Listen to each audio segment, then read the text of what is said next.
حضرت مولانا دوست محمد قریشی رحمۃ اللہ علیہ فرماتے ہیں کہ میں ہندوستان گیا پڑھنے کے لیے، تو مجھے مدرسے میں تعلیمی داخلہ تو مل گیا لیکن اقامتی داخلہ نہیں ملا۔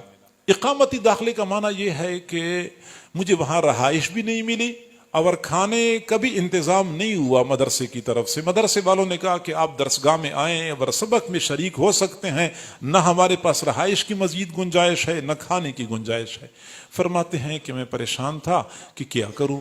قریب ایک مسجد تھی، مسجد کے خادم سے میں نے بات کر لی کہ میں آپ کے ساتھ یہاں مسجد میں صفائی کیا کروں گا، آپ مجھے مسجد کے ایک کونے میں بستر لگانے کی اجازت دے دیں۔ وہ خادم تیار ہو گیا، گویا کہ رہائش کا مسئلہ تو حل ہو گیا لیکن کھانے کا مسئلہ پھر بھی حل نہیں ہوا تھا۔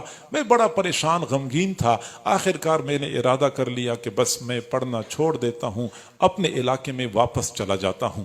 فرماتے ہیں کہ میں عصر کے بعد مسجد سے باہر دروازے کے پاس بیٹھا ہوا تھا، بڑا مغموم تھا، افسردہ تھا کہ اب علم حاصل کرنا میری قسمت میں نہیں ہے۔ میں پریشان تھا۔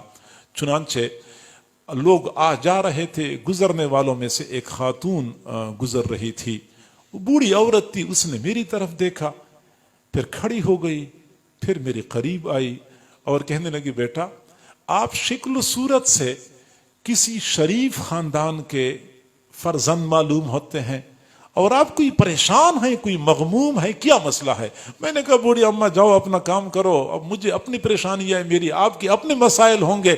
لیکن بوڑھی کہنے لگی نہیں، آپ نے مجھے بتانا ہوگا، شاید میں آپ کی مدد کر سکوں۔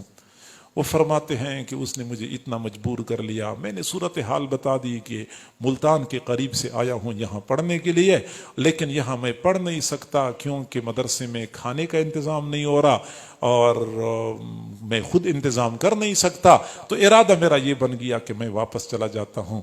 تو بوڑھی اماں نے بہت لجاجت کے ساتھ مجھے کہا نہیں بیٹا آپ نے واپس نہیں جانا، آپ نے یہاں پڑھنا ہے، علم حاصل کرنا ہے، آپ کے کھانے کا انتظام میں کروں گی۔ میں نے پوچھا آپ کہاں سے کرو گی؟ اس نے کہا میں بیوہ عورت ہوں، میری اولاد کوئی نہیں ہے، یہاں قریب ایک گھر ہے، مالدار آدمی ہے، اس گھر میں صبح و شام برتن دھونے کا کام کرتی ہوں، تو مجھے صبح کے وقت 2 چپاتیاں مل جاتی ہیں، شام کو بھی 2 چپاتیاں مل جاتی ہیں، ایک چپاتی میں کھایا کروں گی، گزارا کروں گی، اور ایک چپاتی پہ آپ گزارا کریں، یوں آپ کا وقت گزرتا رہے گا، آپ علم حاصل کریں گے۔ فرماتے ہیں کہ میں نے کہا بہت اچھی بات ہے، چنانچہ وہ خاتون مطمئن ہو گئی۔ پھر وہ فرماتے ہیں کہ اس خاتون نے ایسی ڈیوٹی دی کہ جب مدرسے میں کھانے کی چھٹی ہوتی تھی میں دروازے پہ باہر آتا تھا تو ہمیشہ کے لیے وہ خاتون میرا انتظار کر رہی ہوتی تھی۔ کبھی ایسا نہیں ہوا کہ میں پہلے پہنچ چکا ہوں وہ بعد میں آئی ہو، نہیں، وہ میرا انتظار کر رہی ہوتی تھی۔ مجھے جو ہی دیکھتی تھی دوپٹے کے کنارے کے ساتھ ایک روٹی بندی ہوتی تھی، فوراً وہ روٹی کھول کے مجھے پکڑا دیا کرتی تھی، میں کہیں سائڈ پہ بیٹھ کے روٹی کھا لیتا تھا، نلکے سے پانی پی لیتا تھا، پھر اپنے سبق میں مصروف ہو جاتا تھا۔ پھر فرماتے ہیں میرا پورا سال اسی طرح گزر گیا، اس خاتون نے ایسی ڈیوٹی دی، سال گزر گیا، اگلے سال پھر مجھے پورا داخلہ مل گیا، رہائش کا بھی انتظام ہو گیا، کھانے کا بھی انتظام ہو گیا، پھر وہ سلسلہ چلتا رہا یہاں تک کہ میں علم کے حصول سے فارغ ہوا، اپنے علاقے میں آیا، میں نے یہاں پہ دین کا کام شروع کیا اور کافی سالوں تک میں کام کرتا رہا۔ پھر اللہ تعالیٰ نے مجھے یہ سعادت عطا فرمائی کہ میں حرم شریف چلا گیا حج کرنے کے لیے۔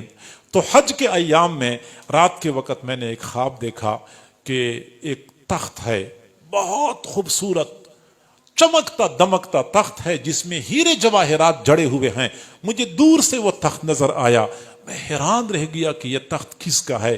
جب میں قریب گیا تو میں نے دیکھا کہ اسی تخت پر وہی خاتون بیٹھی ہوئی تھی جس نے خوبصورت ریشمی کپڑے پہنے ہوئے تھے، زرق برق لباس میں ملبوس تھی اور سونے کے زیورات سے لدی ہوئی تھی۔ میں نے بوڑھی اماں کو سلام کیا، اس بوڑھی اماں نے مجھے سلام کا جواب دیا، تو میں نے پوچھا بوڑھی اماں یہ مقام آپ کو کیسے مل گیا؟ تو مسکرانے لگی، کہنے لگی یہ اسی ایک روٹی کی برکت ہے، اللہ رب العزت نے مجھے یہ مقام عطا کر دیا۔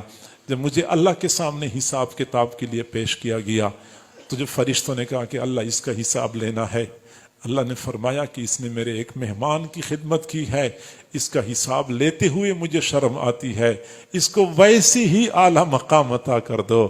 بس اسی ایک روٹی کے نتیجے میں اللہ نے مجھے یہ مرتبہ عطا کر دیا۔